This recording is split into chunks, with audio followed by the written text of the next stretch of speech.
Un système automatisé de production est un ensemble d'éléments en interaction organisés dans un seul but, c'est d'agir sur la matière d'œuvre afin de lui donner une valeur ajoutée.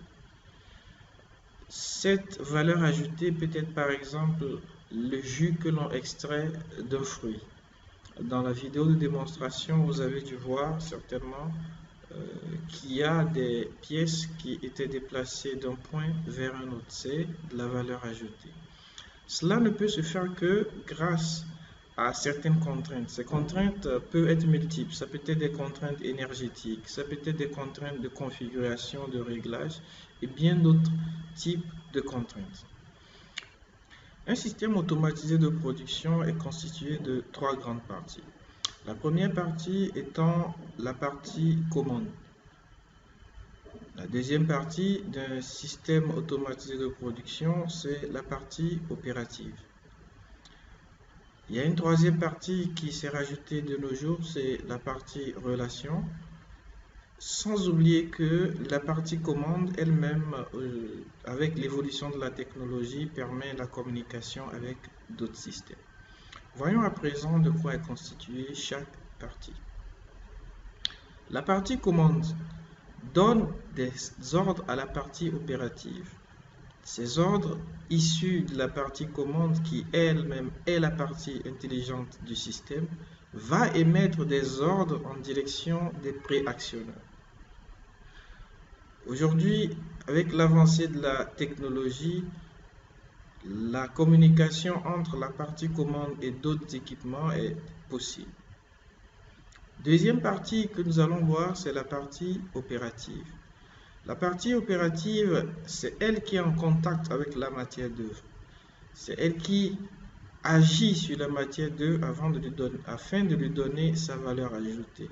Et donc, les ordres issus de la partie commande vont tout simplement arriver aux actionneurs dans la partie opérative, ensuite seront transmis aux effecteurs qui sont des éléments mécaniques et l'état du système automatisé de façon globale va être transmis via des informations grâce aux capteurs et aux détecteurs.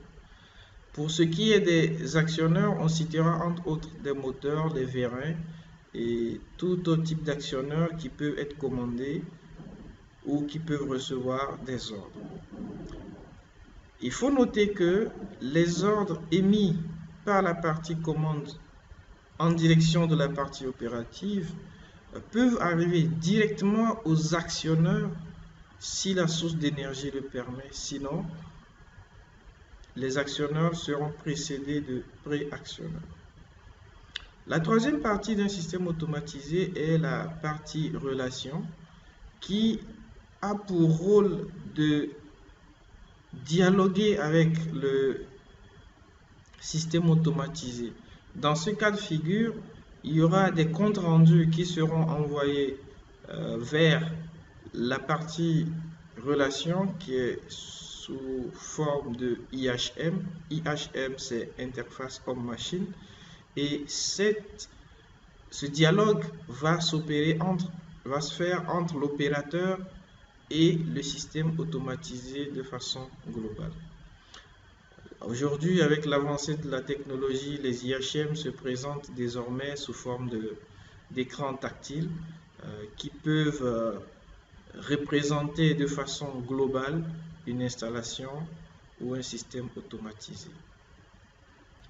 À titre d'illustration, cette image, cet écran, en fait, une interface homme-machine qui a été réalisée pour superviser une installation, un château d'eau. Vous voyez sur l'écran que vous avez les éléments représentatifs de l'installation elle-même avec des boutons permettant d'interagir avec le système. Donc voilà à quoi ressemblent les interfaces IHM de nos jours.